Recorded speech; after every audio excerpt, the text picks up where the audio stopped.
You know how they say life can flip on a dime? That's exactly what happened to me. At this party, my friend Jess had been nagging me for weeks to come out and meet her bunch of incredible friends. Honestly, I was more into a quiet night with my reports and market analysis, but Jess wouldn't have any of it. "Sarah, you need to get out more. Come on, it'll be fun," she insisted. So there I was in my least uncomfortable party dress, nursing a glass of wine and sticking out like a sore thumb among strangers. The place was buzzing, people laughing and chatting away. I stuck close to Jess, who seemed to know everyone.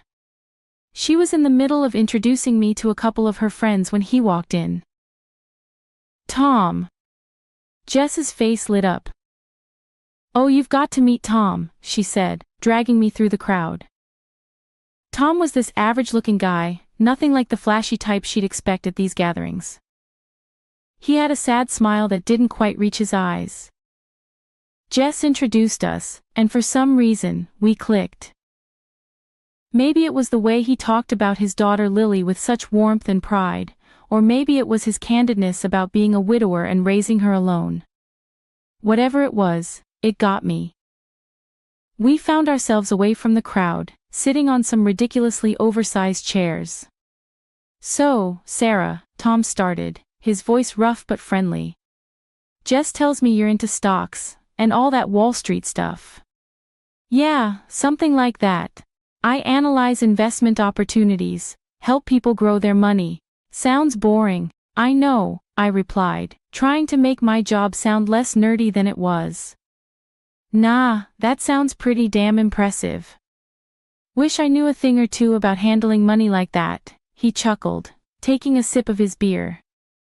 We talked about everything and nothing, movies, the nightmare of dating.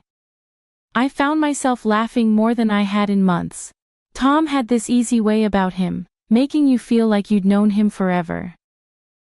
"You know, I didn't want to come tonight. Socializing isn't exactly my strong suit," I confessed, feeling unusually open. "Tell me about it." "I only came because Jess promised Lily could tag along for a bit. Wanted her to meet some normal adults, whatever that means," Tom said, rolling his eyes. The conversation shifted to Lily, and I could see the light in Tom's eyes when he talked about her. "She's something else, my Lily. Smart, kind, a bit too cheeky for her own good," he said, a proud smile spreading across his face. I was intrigued. "She sounds wonderful. Raising a kid on your own, that's got to be tough," I remarked. Tom shrugged, his expression turning serious. "It's not easy, but Lily makes it all worth it. She's the best thing that ever happened to me." As the party wound down, I realized I didn't want this conversation to end. Tom felt like a breath of fresh air in my calculated routine life. "Hey, maybe we could grab a coffee sometime, talk more about market trends or whatever," I found myself saying, surprising even myself. Tom's smile was the answer I hoped for. "I'd like that. It's been a long time since I had a reason to look forward to something." Very soon I met Tom's daughter, and she was like a breath of fresh air. We quickly became friends, which made her father very happy. That's how a simple meeting turned into a real love affair. After Tom and I decided to tie the knot, it was clear we wanted something simple. No fancy dresses or grand churches, just us, my folks, and Lily, who was more excited than anyone. The day was plain but perfect, filled with genuine smiles and a few happy tears. Moving into Tom's house afterwards, I was buzzing with ideas to make the place feel more like ours, not just his. My new life meant working from home, which my boss was surprisingly cool about. It gave me the chance to really bond with Lily. I'd pick her up from school, and we'd chat about everything under the sun on our way to her ballet classes. She started calling me Mom, which warmed my heart every single time. Creating a cozy home for us became my new project, filling it with love and laughter. But as the months rolled by, things with Tom started shifting, so subtly at first. He'd make offhand comments about dinner being too bland or too salty. "Sarah, what's this supposed to be?" Tom would ask, poking at a casserole I'd spend hours on. "Supposed to be your dinner, but if you're going to act all Gordon Ramsay about it, maybe you should cook tomorrow," I'd retort, trying to keep the mood light. He didn't. Instead, the critiques piled up. My appearance became his next target. "Babe, when did you last hit the gym? You're looking different." Tom dropped casually one evening, his eyes skimming over me like I was a fixer-upper. "Guess I've been too busy being a stepmom and working from home. But thanks for the heads up," I snapped back, the sting of his words hitting harder than expected. Lily, bless her, was my silver lining. She and I grew closer, our bond unaffected by the growing tension between her dad and me. "Mom, can you help me with my homework?" Lily would ask, her bright eyes always looking up to me for guidance. "Of course, sweetie, let's tackle it together," I'd reply, grateful for her presence and the normalcy it brought. Yet despite my efforts to keep our home a haven, Tom's dissatisfaction seemed to seep into every corner. "You know, Sarah, maybe you should try one of those online cooking classes, spice things up a bit," Tom suggested one night, his tone laced with an undercurrent of displeasure. "Or maybe we could try eating out more, give your taste buds a break from my terrible cooking," I'd counter, half joking but deeply wounded. Life at home started feeling less like a family and more like walking on eggshells. Tom's attitude took a nosedive, and it wasn't just about small things anymore. He set these crazy rules, like expecting a brand new dish for dinner every single day. It was as if he thought I was some kind of gourmet chef instead of his partner. One evening, I was in the kitchen trying to whip up something new to keep him happy. I was juggling work emails on my phone, stirring a pot, and mentally planning my next day when Tom walked in, a scowl already forming on his face. "What's for dinner?" he asked, his tone sharp. "I'm trying something new, a recipe I found online. Thought we could use a little variety," I said, trying to sound upbeat. He just humphed, peering over my shoulder. "Doesn't look very appetizing, you know. When you decided to work from home, I thought you'd at least manage to keep the house in order and cook decent meals." His words stung. "Tom, you know I'm working too, right? It's not like I'm sitting around all day. Plus, I pick up Lily, help her with homework, visit my parents." He cut me off. Yeah, always the same excuse. "You're at home, aren't you? Shouldn't be too hard to keep things tidy and cook properly." I bit my tongue, holding back the tears. It was becoming a nightly ritual, this dance of disappointment and criticism. One night, as we settled on the couch to watch TV, he started on about my appearance, pointing at the women on the screen. "Look at them, they're about your age, right? Why do they look so much younger and better?" I tried to keep my voice level. "Tom, those women have all day to focus on looking good.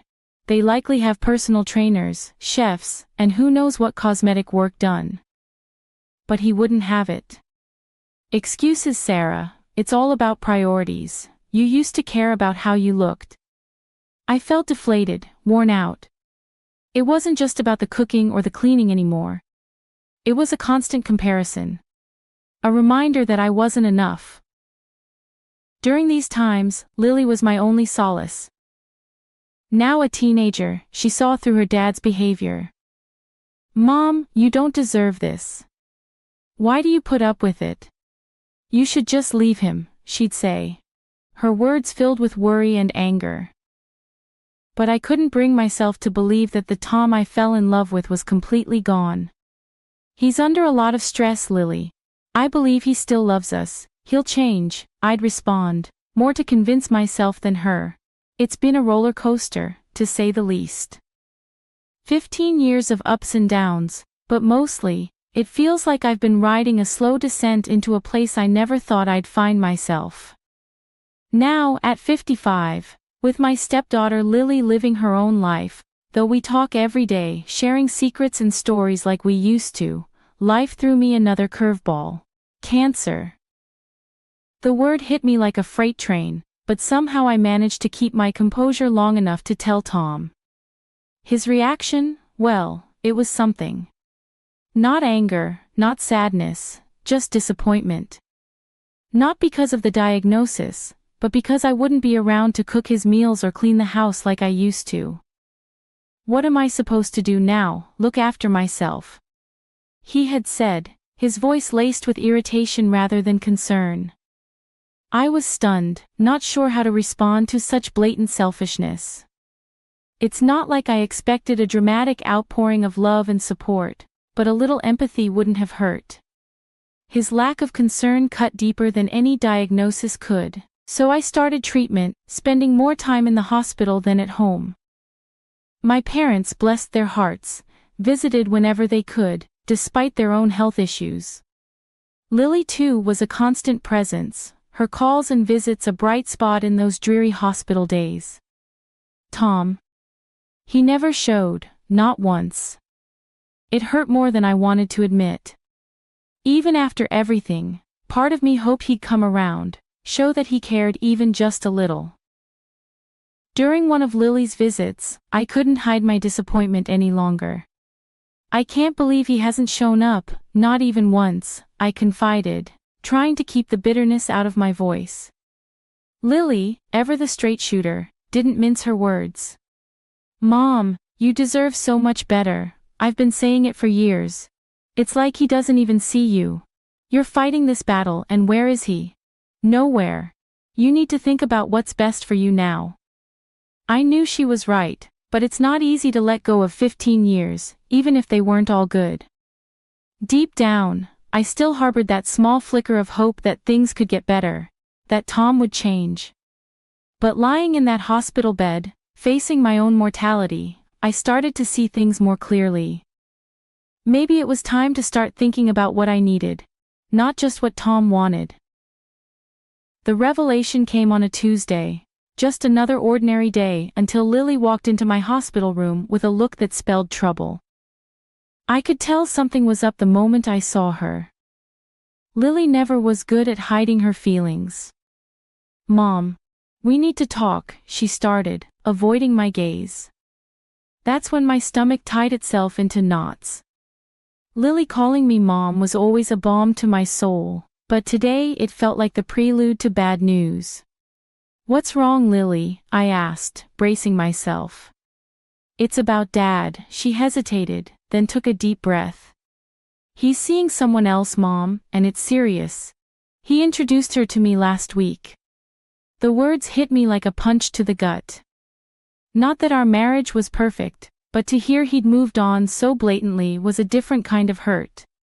How long? Was all I managed to muster, my voice barely above a whisper. A while, I guess.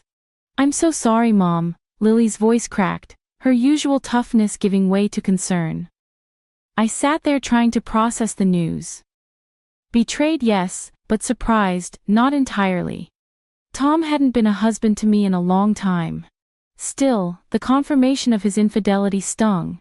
The shock of it hit me hard, though a part of me wasn't surprised. Tom's late nights, the sudden interest in looking younger, the new cologne. It all made sense now. Yet hearing it out loud from Lily felt like a betrayal of a whole different kind. Does he think this is okay? Introducing her to you like it's all normal. I couldn't keep the anger out of my voice. Lily shrugged. He's convinced himself you're already gone. Mom says it's time he moved on for his happiness. It's like he doesn't even care about how this would hurt you, I laughed, a harsh sound that surprised even me. His happiness, huh? What about all those years I spent trying to make him happy? What a joke. And that's when it hit me. Tom had never really seen me. Not the real me. He saw a caretaker, a cook, a cleaner, but never his wife. And here I was battling cancer while he played house with someone else. For the first time in a long time, I felt a spark of something fierce within me. Anger, yes, but also determination. I've been living for him, worrying about his meals, his house, his happiness. It was time to start living for myself, I declared. Lily wiped away a tear, looking determined all of a sudden.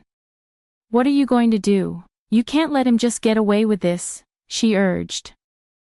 A cold resolve settled over me. Tell him I agree to the divorce, I said firmly, surprising even myself with the decisiveness in my voice. It's clear he's moved on, and so should I. Lily's eyes widened. Really? Just like that? Yes, just like that. He thinks he can replace me so easily. Let him try, but he'll regret this, Lily. Not today, maybe not tomorrow, but one day he'll see what he's thrown away. Lily stood up, her stance shifting from worry to warrior-like. I'll tell him, and Mom, we'll get through this. Screw him and his midlife crisis fantasy. You're worth $1 million of her. Her fiery spirit in that moment gave me strength. I was about to embark on a tough journey, battling both cancer and a crumbling marriage, but I wasn't alone. I had Lily, and together we were formidable. Thanks, Lily, we've got this, I said, a small smile breaking through the gloom. It was the beginning of a new chapter, one where I would reclaim my life and my dignity with my loyal stepdaughter by my side. 2 days had felt like an eternity, each moment dragging on as I lay in that hospital bed, my body fighting a battle I hadn't signed up for then. Tom walked in, his presence as cold as the chill running down my spine. The smirk on his face was something out of a nightmare, but this was my reality. He looked me over, his eyes devoid of any warmth. Look at you, all sick and pitiful. Can't say I'm surprised. You've let yourself go, haven't you? Found myself someone much better. Younger, prettier, healthier. He gloated, his words dripping with disdain. His words cut deeper than any knife could. But I was done showing him my pain. He threw the divorce papers on my bed, a challenge in his eyes. I took a deep breath, steadying my resolve. I picked up the pen and signed, each stroke a silent vow to myself that this was the beginning of my liberation, not my defeat. You're just as weak-willed as ever, pathetic, he sneered, a twisted satisfaction in his gaze. I met his stare, my voice steady. If that's what helps you sleep at night, Tom. The confusion flickered across his face, replaced quickly by his usual arrogance. He strutted out, leaving a trail of bitterness in his wake. As soon as the door clicked shut, I reached for my phone with a determination that surprised even me. I called Lily. It's done, but I need you to do something for me, I said, pausing to make sure I had her full attention. Tell your dad about the $3 million I plan to leave you, it's important he knows. There was a brief silence on the other end, and I could almost see the gears turning in her head. Mom, are you sure? He's going to flip out, she said. A small smile tugged at my lips. That's the point, darling. True to form, Tom's reaction was immediate and as predictable as ever. My phone became an incessant vibrating companion, lighting up with his attempts to reach me. With each missed call, I felt an inch taller, a bit stronger. I watched the number climb, 50, 60, 70 missed calls, and with it, my resolve solidified. I couldn't help but laugh, a sound that felt foreign yet fitting for the moment. Here I was, supposedly at my weakest, yet I'd never felt more empowered. I had taken the first real step towards freeing myself from the chains of Tom's manipulation and cruelty. The sun was just peeking through the blinds when Tom burst into my hospital room the next morning, desperation edged in every line of his face. Sarah, I've been a fool. I see that now. I love you and I'm ready to leave her and start over with you. We can remarry, start fresh, he pleaded, his hands outstretched as if he could physically pull me back into the life we once shared. I couldn't help but laugh, a deep genuine sound that seemed to startle him. Tom, you've shown me exactly who you are after years of neglect, cruelty, and now this betrayal. And you think what? a few sweet words and it's all forgiven. He blanched, taken aback by my reaction. Sarah, please, I mean it. I realized I made a mistake, he said. I shook my head, still incredulous. A mistake, Tom? You deliberately chose to step out on our marriage, humiliated me while I was at my lowest. No. It's too late for regrets. His desperation turned to anger, his face reddening. You'll regret this, I'll make sure of it. I'll sue you for every penny of that hidden money of yours, he threatened. The threat was laughable. Go ahead and try, Tom. That money, it's in my father's name. He made those investments, all legally binding and documented. You won't get a dime. The realization of his powerlessness hit him hard. His anger dissipated into sobs of frustration, a pitiful sight that had the guards rushing in as they escorted him out. I moved to the window, watching him. There he was, the man I'd spent so many years with, looking so defeated and alone. Yet I felt no pity. He was reaping what he'd sown, and in that moment, I knew I was finally free. Justice prevails, I whispered to myself, a smile touching my lips. In that hospital room, I made a promise to myself. No longer would I be defined by the failings of my marriage or the cruelty of a man who couldn't appreciate the love and loyalty I'd offered. It was time to rebuild, to focus on my health, my happiness, and the future I deserved. The battle with cancer was like riding the world's most terrifying roller coaster, one where you can't see the track ahead. Months of treatment stretched out, with good days, where hope flickered bright, and bad days, where it dimmed to nearly nothing. Remission would come, lifting me up, only for exacerbation to drag me back down into the fight.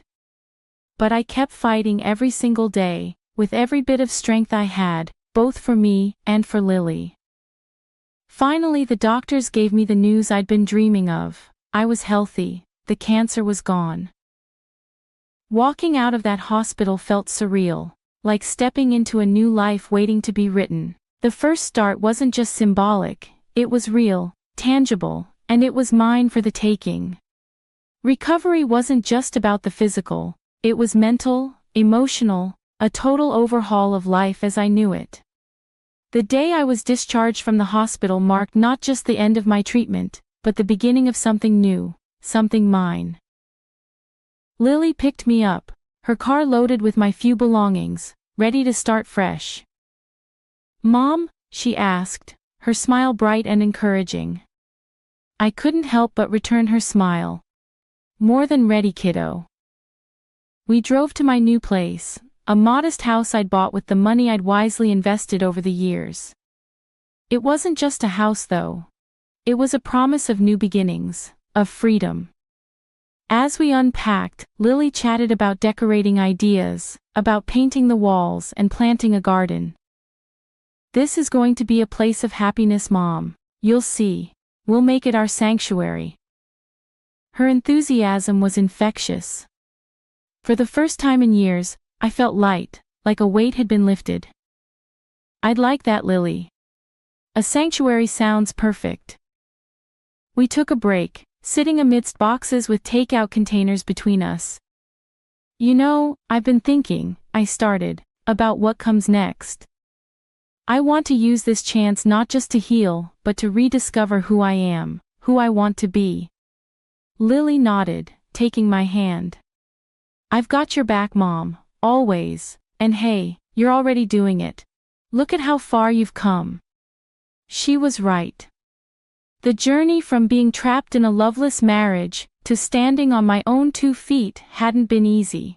But here I was, ready to face the world on my terms. I'm thinking of starting a blog, I mused, sharing my story, maybe help others who've been in similar situations. That's an amazing idea. Lily's eyes sparkled with pride. You've got so much wisdom to share, plus you're pretty badass, you know. I laughed. The sound bright and genuine. Thanks, Lily. I guess I am, aren't I? Said and done, I started my own personal blog, in which I shared the details of my struggle with cancer. People in the comments supported me, shared their own experiences. It was touching and reassuring. During one of our quiet evenings, Lily shared her own monumental decision. "Mom, I've cut ties with Dad," she said, her voice steady, but I could see the turmoil in her eyes. "After everything, I see you as my real mom. He chose his path, and I've chosen mine with you."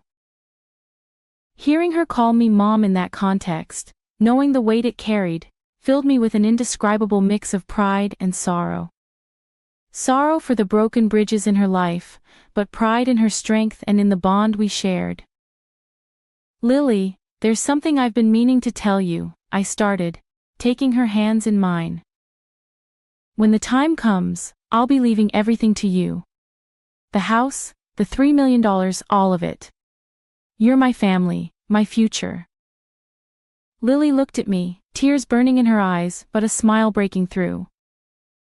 "I don't need any of that, Mom. Just having you is enough. But thank you for everything." In that moment, any lingering shadows of the past faded away.